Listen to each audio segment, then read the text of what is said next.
آج میں آپ کے سامنے حضرت ابراہیم کی زندگی کے 3 پہلو رکھنا چاہوں گا۔ حضرت ابراہیم کے جن کے بارے میں ہم جانتے ہیں کہ وہ توحید کے آئیکن تھے، چلتی پھرتی تصویر توحید کی۔ حضرت ابراہیم کے لیے توحید صرف عقیدے کا نام نہیں تھا کہ جس کا زبان سے اقرار کیا جائے، بلکہ حضرت ابراہیم کے لیے توحید اللہ کی تمام صفات کے ساتھ اس پر ایمان لانا اور کنوکشن اور کمٹمنٹ کہ جس چیز پر ایمان لائے ہو اللہ کو، اس کی تمام صفات کو مان کر تو تمام جھوٹے خداؤں کو پیچھے چھوڑ کر ایک خدا کی خدائی میں اپنے آپ کو دے دینا۔ اسی لیے جب قرآن میں اللہ سبحانہ و تعالی حضرت ابراہیم کے بارے میں فرماتے ہیں بعد اعوذ باللہ من الشیطان الرجیم، اذ قال لہ ربہ اسلم قال اسلمت لرب العالمین، کہ جب اللہ نے ان سے کہا کہ اپنے آپ کو سبمٹ کرو، اپنے آپ کو اللہ کے سامنے سرنڈر کر دو، اپنے آپ کو اللہ کی اطاعت میں دے دو، تو حضرت ابراہیم نے فوری طور پر اعلان کیا قال اسلمت لرب العالمین، کہ میں اپنے آپ کو اللہ کی اطاعت اور فرمانبرداری میں دیتا ہوں۔ حضرت ابراہیم کے لیے کلمہ لا الہ الا اللہ صرف زبان سے اقرار کا نام نہیں تھا، بلکہ کلمہ لا الہ الا اللہ ایک ہجرت کا نام تھا، جہالت سے روشنی کی طرف۔ حضرت ابراہیم علیہ السلام کے لیے کلمہ لا الہ الا اللہ اپنے آپ کو اللہ کے سامنے پیش کرنا۔ حضرت ابراہیم کا نعرہ تھا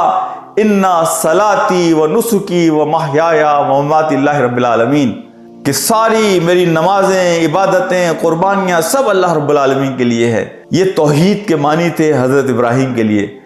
حضرت ابراہیم کے جن کے بارے میں اللہ سبحانہ و تعالیٰ خود فرما رہے ہیں کہ وہ حنیف تھے، یعنی ان کے دل میں سوائے خدا کے کوئی اور نہیں بستا تھا۔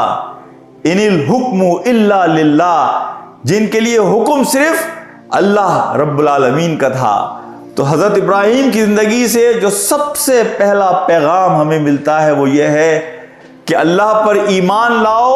اس کی تمام صفات کے ساتھ، اور اللہ پر ایمان لانے کا مقصد یہ ہے کہ تم کنوکشن اور کمٹمنٹ کا اعلان کرتے ہو، تم اپنے آپ کو اللہ کی اٹموسٹ اطاعت میں دیتے ہو، اوبیڈینس میں دیتے ہو۔ جس طرح ابن قیم رحمۃ اللہ علیہ فرماتے ہیں عبادت کے 2 حصے ہیں، ایک حصہ ہے اٹموسٹ لو اور دوسرا حصہ ہے اٹموسٹ اوبیڈینس۔ حضرت ابراہیم اللہ سے جو تعلق تھا وہ عشق والا تعلق تھا، یعنی ایمینس لو۔ جب آدمی عشق والے اسٹیشن پر پہنچ جاتا ہے اللہ سبحانہ و تعالیٰ کے لیے، تو پھر اس کے لیے دنیا ایک بے حقیقت چیز بن جاتی ہے، دنیا میں چلنا اس کے لیے آسان ہو جاتا ہے۔ حضرت ابراہیم کی زندگی کے ہر مرحلے پر آپ کو توحید نظر آئے گی۔ اللہ سبحانہ و تعالیٰ نے حضرت ابراہیم اور اللہ کے درمیان جو کوئی بھی رکاوٹ بن سکتا تھا اللہ سے تعلق کے لیے، اللہ نے وہ تمام رکاوٹیں حضرت ابراہیم سے دور کرنے کا کہا۔ حضرت ابراہیم نے ہر رکاوٹ کو دور کیا، اپنے گھر بار کو چھوڑا، اپنے شہر کو چھوڑا، اپنے لوگوں کو چھوڑا، اپنے بچوں کو مکہ کے ریگستان میں چھوڑا، اپنے بچے کو قربان کرنے کے لیے تیار ہو گئے۔ دنیا کی جو محبت ممکن ہو سکتی ہے ایک رکاوٹ اور ہنڈرنس کے طور پر اللہ اور بندے کے درمیان، اللہ نے ان تمام محبتوں اور رکاوٹوں کو حضرت ابراہیم کے دل سے دور کر دیا، اور حضرت ابراہیم نے یہ ثابت کیا کہ حضرت ابراہیم علیہ السلام خالصتاً صرف اللہ کے بندے ہیں، صرف اللہ ہے جو ان کے دل میں بستا ہے۔ وَنَادَيْنَاهُ أَن يَا إِبْرَاهِيمُ قَدْ صَدَّقْتَ الرُّؤْيَا إِنَّا كَذَلِكَ نَجْزِي الْمُحْسِنِينَ، کہ ابراہیم تو نے اپنے خواب کو سچا کر دکھایا، ہم اپنے محسن بندوں کو اسی طریقے سے نوازتے ہیں۔ آج ایک بات میں آپ سے کہوں کہ اللہ کہہ رہے ہیں کہ ہم اپنے محسن بندوں کو اسی طرح انعام سے نوازتے ہیں۔ یہاں محسن بندے کو اللہ انعام سے نواز رہے ہیں، ذرا آپ غور کریں کہ انعام کیا مل رہا ہے۔ بچوں کو چھوڑنا ریگستان کے اندر، بچے کی قربانی، اپنے گھر بار کو چھوڑنا، اپنے ماں باپ کو چھوڑنا، اپنے شہر کو چھوڑنا، یہ انعامات ہیں اللہ کے۔ آج میں آپ کو ذرا یہ بات سمجھاؤں، جب اللہ یہ بات کہہ رہے ہیں انا کذالک نجزی المحسنین، اور آگے جا کے اللہ سبحانہ و تعالیٰ پھر حضرت ابراہیم کو مخاطب کر کے کہتے ہیں ان ھذا لہو البلاء المبین وفدیناہ بذبح عظیم وترکنا علیہ فی الآخرین سلام علی ابراہیم کذالک نجزی المحسنین۔ دوبارہ اللہ تعالیٰ یہ کہہ رہے ہیں کہ ہم اپنے محسنین کو اسی طرح نوازتے ہیں۔ دیکھیں اس کے دو پہلو میں آپ کے سامنے رکھوں۔ وہ لوگ کہ جو اللہ سے عشق والا تعلق رکھتے ہیں، وہ لوگ کہ جو اللہ سے اٹموسٹ لو والا تعلق رکھتے ہیں، وہ لوگ کہ جو اللہ سے امینس لو رکھتے ہیں، جو اپنے آپ کو سب مرج کر لیتے ہیں اللہ سے محبت میں، عشق کے اس اسٹیشن پر پہنچ جاتے ہیں، اللہ تعالیٰ ان کے دل کو ایسی ثبات دیتا ہے، اسٹیٹ فاسٹنس دیتا ہے، فرمنس دیتا ہے کہ دنیا کی بڑی سے بڑی مشکل اور چیلنج کو وہ آسانی کے ساتھ فیس کر کے آگے بڑھ جاتے ہیں۔ دیکھیں اللہ سبحانہ و تعالیٰ اپنے نیک بندوں کو جب کسی آزمائش میں ڈالتا ہے، اللہ کو انہیں آزمائش میں ڈالنے کا کوئی شوق نہیں ہے، اللہ انہیں اس پریشانی سے نہیں گزارنا چاہتا، لیکن جب اللہ ان کے سامنے کوئی آزمائش لا کر کھڑی کرتا ہے تو وہ آنکھیں بند کر کر آمنا صدقنا کہتے ہیں، اور وہ انسان کے بس میں جو کچھ ممکن ہے وہ سب کچھ لے کر اللہ کے سامنے عاجزی اور انکساری کے ساتھ پیش ہو جاتے ہیں۔ اور پھر جب وہ اپنے آپ کو آخری اسٹیپ تک لے کر آ جاتے ہیں اس آزمائش کے اندر، تو پھر اللہ سبحانہ و تعالیٰ ان کا ہاتھ پکڑ لیتا ہے۔ حضرت ابراہیم کو جب آگ میں پھینکا گیا علیہ السلام، اس آگ نے ان کو چھوا تک نہیں، لیکن ابراہیم علیہ السلام کے جو بس میں تھا وہ انہوں نے کر دکھایا۔ اور بحیثیت انسان جب محسن، اللہ کا عاشق، اللہ کا محبوب اپنا کام پورا کر دیتا ہے تو اللہ کو انہیں آگ میں جلانا نہیں تھا، بلکہ اسی آگ کو اللہ نے ان کے لیے پھولوں کا گلدستہ بنا دیا۔ ابراہیم علیہ السلام جب اپنے بیٹے کو لٹاتے ہیں، اپنا کام کر دیا، اللہ نے انسان کے بس میں جو کچھ دیا ہے وہ سب کچھ ابراہیم علیہ السلام نے کر دیا۔ نتائج کا انہیں علم نہیں ہے کہ اس کا نتیجہ کیا نکلے گا، لیکن اللہ پر وہ بھروسہ کہ اللہ نے پھر ان کے بچے اور ان کی بیوی کی ٹیک کیئر کی، اس لیے کہ ان کا ایمان تھا کہ اللہ ان کی ٹیک کیئر کرے گا۔ جب اللہ نے حکم دیا کہ اپنے بچے کی گردن پر چھری پھیرو، فلما اسلما وتلہ للجبین ونادیناہ ان یا ابراہیم قد صدقت رؤیا انا کذالک نجزی المحسنین، کہ ابراہیم علیہ السلام کو جب یہ حکم ہوا کہ بیٹے کو لٹا کر اور چھری پھیرو، آپ نے اپنے حصے کا کام کر دیا، آپ کو نہیں پتا تھا کہ نتیجہ کیا نکلے گا، لیکن بحیثیت بندہ جب یہ محسن اپنا کام کر دیتا ہے تو جب اللہ کہہ رہے ہیں انا کذالک نجزی المحسنین، تو اللہ جب اس آزمائش پہ بندہ پورا اترتا ہے تو اس آزمائش کہ اگلے مرحلے سے گزرے بغیر اللہ انہیں دنیا کا بھی بہترین اجر دیتا ہے اور انہیں آخرت کا بھی بہترین اجر دیتا ہے۔ یہ پہلا انعام ہے اللہ کا کہ اللہ انہیں آگ میں نہیں جلانا چاہتا تھا، اللہ ان کے بیٹے اور بیوی کو ریگستان میں پریشان ہوتا نہیں دیکھنا چاہتا تھا، اللہ سبحانہ و تعالیٰ ان کے بچے کی قربانی نہیں چاہتا تھا، لیکن جب ابراہیم علیہ السلام نے اپنا کام کر دیا تو اللہ نے کہا وَنَادَيْنَاهُ أَن يَا إِبْرَاهِيمُ قَدْ صَدَّقْتُ رُؤْيَا، کہ تم نے اپنے خواب کو پورا کر دیا اور یہ بڑی آزمائش تھی تمہارے لیے، لیکن ہم اس آزمائش کے نتیجے میں اپنے محسنین کو ایسے نوازتے ہیں کہ رہتی دنیا تک لوگ صفا اور مروہ کے درمیان چکر لگائیں گے تمہارے بیوی اور بچے کو یاد رکھتے ہوئے، رہتی دنیا تک لوگ قربانی کریں گے عید الاضحیٰ پر تمہارے بچے کی قربانی کی یاد میں۔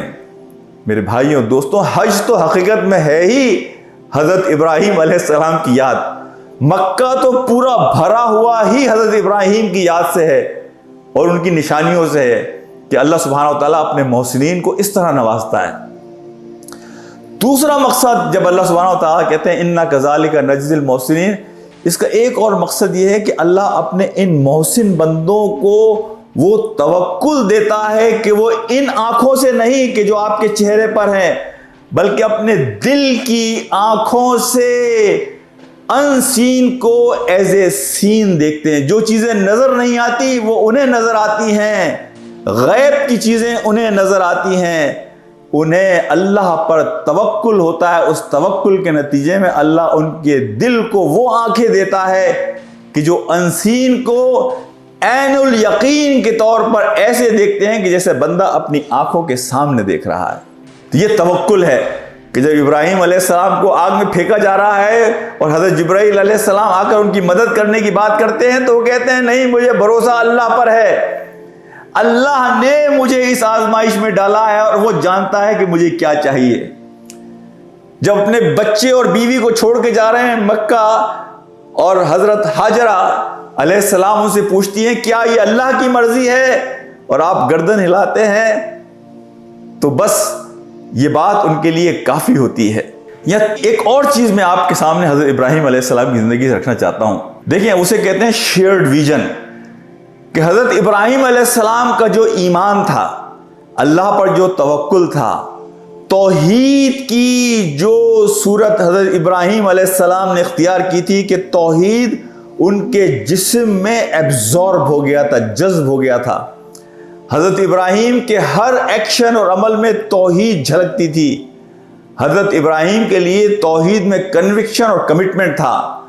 حضرت ابراہیم کے لیے کلمہ لا الہ الا اللہ میں سبمیشن تھا, اطاعت تھی اللہ کی. شیئرڈ ویژن یہ تھا کہ حضرت ابراہیم نے اپنی اولاد اور اپنی بیویوں کی تربیت بھی اسی طرح کی کہ حضرت ابراہیم علیہ السلام 80 سال سے زیادہ عمر کے ہیں. جب ان کا بچہ اس عمر کو پہنچتا ہے کہ آپ اسے قربان کرنے کے لیے لٹاتے ہیں, لیکن بچہ آنکھوں کے اشاروں کو سمجھتا ہے. وہاں کوئی جنریشن گیپ نہیں تھا. حضرت ابراہیم کی عمر کو دیکھیے اور حضرت اسماعیل کی عمر کو دیکھیے, لیکن شیئرڈ ویژن کی وجہ سے وہ جنریشن گیپ ختم ہو گیا تھا. حضرت ہاجرہ بھی اسی طرح تیار تھی اپنے بیٹے کو قربان کرنے کے لیے. روایات پہ کوئی ایسی روایت نہیں ملتی کہ حضرت ابراہیم سے انہوں نے سوال کیا ہو کہ یہ بیٹا اتنی مشکل سے آپ کو ملا, اب وہ اس قابل ہوا ہے کہ آپ کے ساتھ چل سکے, آپ کا سہارا بن سکے, آپ اسے قربان کرنا چاہتے ہیں. نہیں, شیئرڈ ویژن یہ ہے کہ حضرت ہاجرہ بھی سیم پیج پر تھیں. جو حضرت ابراہیم علیہ السلام کا ویژن تھا اس دین کا, توحید کی انڈرسٹینڈنگ تھی, دنیا کا پیراڈائم جو حضرت ابراہیم سمجھتے تھے,